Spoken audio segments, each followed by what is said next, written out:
I've been, in my years of 9:27, Matthew 9:27, did I say that? In my years of preaching and going to church, I've heard several preachers preach through the book of Matthew, verse by verse. That's always really wonderful when they do that. It can get a little boring to a congregation, but it's just, I'm not going to be able to do that. That's not part of my series right now, but I think I'm going to put us in remembrance of some things before we get to our text. I'm going to go ahead and read that text real quick. Matthew 9:27 says, "And when Jesus departed thence, two blind men followed him, crying and saying, Thou son of David, have mercy on us. And when he was coming to the house, the blind men came to him, and Jesus saith unto him, Believe ye that I am able to do this? They said unto him, Yea, Lord. Then touched he their eyes, saying, According to your faith be it unto you. And their eyes were opened, and Jesus straightly charged them, saying, See that no man know it. But they, when they were departed, spread abroad his fame into all the country." Excuse me, I'm sorry.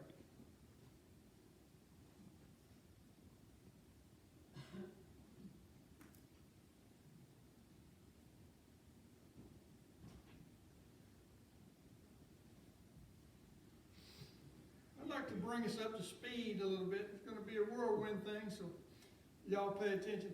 I like to do this because I want you to remember some of the things in the book of Matthew right up to this point. Chapters 1 and 2 discuss the birth of Jesus Christ. Chapter 3 discusses John the Baptist. Y'all remember him, don't you? Chapter 4 is the temptation of Jesus and the calling of the disciples, chapter 4. Chapters 5, 6, and 7 is the Sermon on the Mount. Y'all have heard of that. Chapters 8 and 9 is a miracle spree. Verses 1 through 4 in chapter 8 is the healing of a leper. 5 through 13 is the centurion's servant. I don't know if y'all remember that. 14 and 15 is Peter's mother-in-law. What? Peter, the first pope, had a wife? Shame on him. Verse 16, many possessed with demons were cured. 8:23 through 27, Jesus rebukes a storm. Y'all remember that? 28 through 34, the demon-possessed man's in the tombs and the swine dying. Y'all remember that? The demon-possessed man and the swine running off the cliff. The pigs jumped off the cliff and crazy pigs. Pigs are crazy. I wonder if pigs are still demon-possessed. Oh, Steve, get back to this. All right. Chapter 9, verses 1 through 8, a palsy man was healed. Chapter 9, verses 20 and 22, the woman with an issue of blood. Remember her? And then chapter 9, 23 through 26, the ruler's daughter was healed. So when I say a miracle spree, no, that's no understatement, is it? And then you get to chapter 27. Son of David, have mercy. 27. And when Jesus departed thence, this is after the ruler's house, two blind men followed him, crying and saying, Thou son of David, have mercy on us. Y'all know I'm addicted to definitions of words, and I just have to look. I try to look at them. I don't always get to look at every word and every verse, but this one here I did. That word crying simply means to croak like a raven. Just so happens, in my experience of life, I just so happen to have sat through something similar to that just not too long ago on the front porch of my house. Croaking like a raven. I was sitting there in the peace and quiet, enjoying in my acreage and the trees and the grass and the birds and the bees and the flowers and the trees and all that. And all of a sudden these ravens cranked off over here to my left, and they're roar, roar, roar, and all of a sudden, and pretty soon they were making so much racket, it was literally making my blood pressure go up. Driving me absolutely nutter than fruitcake. And I listened to ravens. It was going on and on and on and on and on through there. And I thought, I'm going to go in and get my shotgun. I'm going to blast out into them woods there, shut them birds up. I'm sick of hearing it. They were out there croaking, making a bunch of racket, making a big to-do. And I was sitting there like, come on, man, let me have some peace. All of a sudden, this big old bobcat walked out of the woods right in front, right under them. I thought, well, that's strange. Whoa. Well, guess what they were croaking at? That bobcat. That bobcat stopped. He sat down. He looked at him. One of them crows came down, and swooped at him. Cat jumped. Then that cat walked a little way. Another one. They roar, roar, jumped. That cat finally turned around and took a swipe at a few of them. He was walking right down the road, right to me. And them crows was letting him have it. And I was like, this is something cool. I wished I'd had my phone to record all that. Anyway, he went off in the woods over here. Crows, I knew where he was because the crows were now here. And then all of a sudden he popped up on a tree right there by my house. And he's walking down that tree looking around. And crows was, oh, you wouldn't believe the racket they was making. Anyhow, he went out of my side over here to the right. And them crows were, finally they went off in the distance. They stayed right with him. That's this word right here. I say all that to say this. That's this word. These demon-possessed men were following Jesus, crying, croaking like a raven. So they weren't just walking behind him, sniffling at the nose, slinging snot everywhere, crying. No, they were being obnoxious. They were like them crows croaking at that bobcat, following Jesus. And they were crying, have mercy on me, son of David. Two blind men. Thou, son of David, have mercy. What were they croaking on about? What did they need from this son of David? Mercy. You know, I don't believe we have miracles today. You got miracle workers working something. Don't buy into that. But I believe, I'll tell you what we still have today, and that's God's mercy. Do you need God's mercy in your life? Are you willing to croak for it? That's what these blind men did. They knew who Jesus was. Do you know who Jesus is? Did you know he's the son of David? They knew who Jesus was, and they went and they cried, help us. You know, all the miracles that we just pointed out, the miracle spree, they knew who he was. Only Jesus could do that. The miracles you see today, you wouldn't believe that. Do you believe that? Surely you don't. That's not a 30-second cousin to a real miracle. When Jesus healed somebody, they were healed, y'all. No doubt about it, no fanfare, and no, let's see what, now look, you ever notice the miracle workers today have to explain the miracle? Now this is what happened. God, that ain't a miracle. Let me tell you something, that needs no explanation when Jesus got through performing a miracle. None. It was done deal. That's why these guys were crying, have mercy on me, son of David. Have mercy. They were croaking. They were like them crows. They really wanted Jesus' attention. And then what did Jesus say? That's what I said this morning. Do you believe? And I'm asking you the question. Do you believe? Verse 28, 29. And when he was coming to the house, the blind men came to him, and Jesus saith unto them, believe ye. Do you believe? That's what he said. Do you really believe that I am able to do this? They said unto him, yea, Lord. Then he touched their eyes, saying, according to your faith be it unto you. See, that word believe and faith is about the same word. According to your belief. Because you believe. Because you believed in me. Well, how do we know they believed in him? Because they followed him doing what? Crying out. Croaking. Over and over and over. Have mercy. Have mercy. Have mercy. So we know they believe. Yes, Lord, he said, we believe. He said, be it unto you according to your faith. According to your faith. Do you believe? Do you have faith? Do you have a problem? Do you need God's mercy? If you think you don't need to, you probably haven't thought about it. We all need God's mercy, don't we? Yeah. You know what it said this morning grace was? Grace is God giving you what you don't deserve. Not because you deserve it. He gives it to you because of who He is. That's it. That's grace. You know what mercy is? The opposite of that. You know what we deserve? You know what we do deserve? We deserve terrible things. Mercy is God withholding terrible things from us that we deserve. With the things that we deserve, He withholds. That's mercy. Grace and mercy, they're real close. You see what I'm saying? Have mercy on us. Look, they were crying out for God's mercy. You know, don't look for a miracle.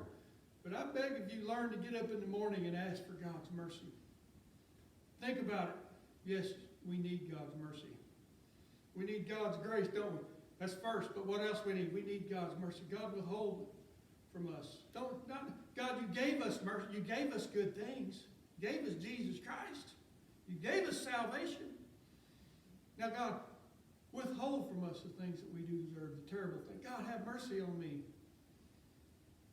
I don't know how God will manifest His mercy in your life, but He will. I believe He will. You want to look for a miracle, you're in the wrong church house. Don't go looking for miracles. When you expect God's mercy and expect some miracle, how about this? Believe that God has mercy on you. You don't know, and I don't know what our life would be right now without God's grace and His mercy. We don't know what holds tomorrow. All we know is how we feel today. Am I right? God be merciful. I guarantee you one of these days, I believe this. Stand before God, Jesus Christ, one of these, you'll see where God's mercy was poured out in your life. There's the way things are, and then there's the way things could have been. You don't know what could have been in your life. You're not charmed. I don't think any of us are charmed, but we all experience the grace and mercy of Jesus Christ. We ought to cry out for God's mercy.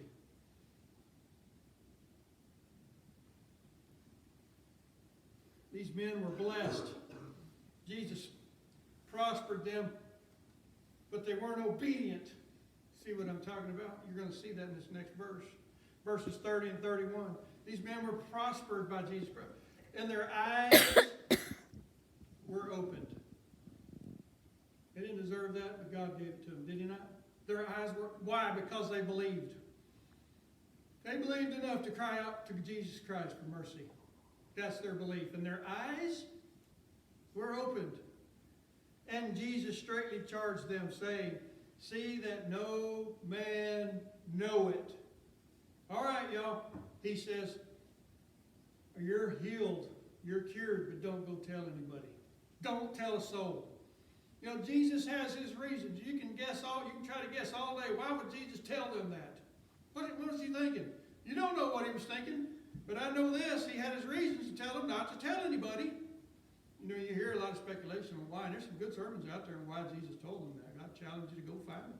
I don't know why. But a little three-letter word to get you slapped in the face by your mama when you was a kid. Get you in trouble with your daddy, but no. He says, but they, when they were departed, spread abroad His fame in all that country. After the wonderful thing that Jesus did for them.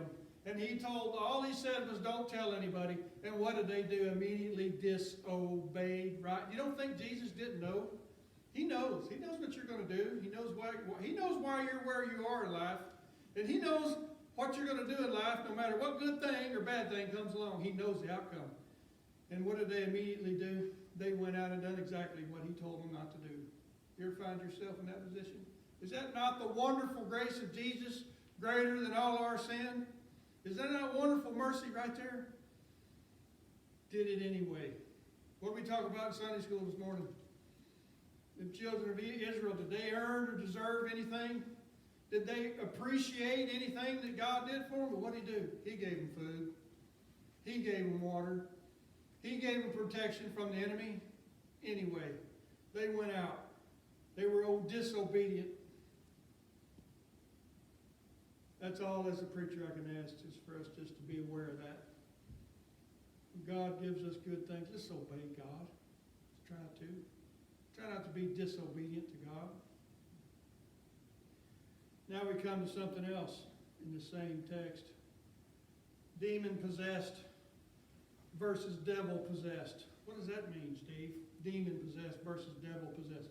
There is, listen, only one devil. One. He's the only one. He's called Satan. He's called Lucifer. He's called a few other things. He's only one. And he has, the Bible says he drew a third part of the stars from heaven when he fell. That's a third of the angels. You know what the angels that fell with Satan would be called? Demons. The devil made me do it. Did he? You think you're that important? You think that only one devil and all the 8 billion people on this earth, you think he dialed in on you? Good luck with that one. I'll tell you what you are under the influence of. Demons. They think just like he does. They followed him. He drugged them out of their place, and now they're in Satan's place, the devil's place. They're demons. And then here comes verse 32. And they went out, and behold, they brought unto him a dumb man possessed with a devil. But what should that say? Demon. Wasn't possessed by the devil. There is going to be a man possessed by the devil one of these days. That's right. Don't know who he is, but he's coming. Being here already. The devil's going to take up residence in his life. They brought this man dumb, possessed with the devil. Dumb, that doesn't mean stupid. Doesn't mean he was ignorant. That doesn't mean he didn't know anything. Dumb simply means he couldn't utter sounds. That's an old English word for a man who couldn't speak. You ever run into somebody like that who couldn't say words? I had a preacher friend one time. This is strange. Good speaker, good theologian, good preacher and all. One day I walked up and said hello, and he's like, I said, thought he was messing with me. And then he wrote down, I can't speak. He's like, what in the world's wrong with you? And then he pulled up a picture that the doctors had took of his vocal cords. And they broke both sides, shriveled up. Lost his voice overnight, one night. I'll leave you in suspense. You know what caused it? Simple Green. You ever clean your car with Simple Green? He got a mist of that down his throat. Took his vocal cords away one night. He was, I don't know, probably 2-3 months not been able to utter a word. He was dumb, but let me tell you what Bobby was not. Dumb. Probably one of the smartest men you'll ever see in your life. He just couldn't utter a sound. His vocal cords were gone. They brought this man who was dumb. I don't know what was wrong with his vocal cords. But apparently it was a demonic thing. I don't think Simple Green and demons are the same thing, but you understand. Something that the demon caused this man not to be able to utter sounds. They brought him to Jesus. What's the sermon? Bring your cares to Jesus. Whatever that might be. You know what else? Bring your friends to Jesus. Bring somebody you don't know. Somebody who don't know us. Bring them to Jesus. You really care for your friends? Do you really care for your loved one? Figure out a way. Hard work. If you really love them, work hard and get them to Jesus. Whatever it takes. Isn't it that important? They brought this man to Jesus. Only Jesus can help this man. Only Jesus can help you. And only Jesus can help your loved ones and your friends. Bring them to Jesus. Demon possessed versus devil possessed. You get that now, right? Demons galore. One devil, demons galore. They inhabit this earth. The multitude stood in awe. You know, we just read about a lot of the miracles in the 2 chapters. The miracle spree. But when Jesus done this, I don't know if this man was prominent. I don't know if this man was loved. I don't know how well known he was. But when this man began to speak, verse 32. And when the devil, or demon, was cast out, the dumb spake, and the multitudes marveled, saying, it was never so seen in Israel. I wonder what part of the Bible they hadn't seen, read. Y'all ever read the Old Testament? God done some wonderful things in the Testament. Jesus done all these miracles, but this thing right here, the people were stood in awe of it. Oh, what a wonderful thing that God has done for this man.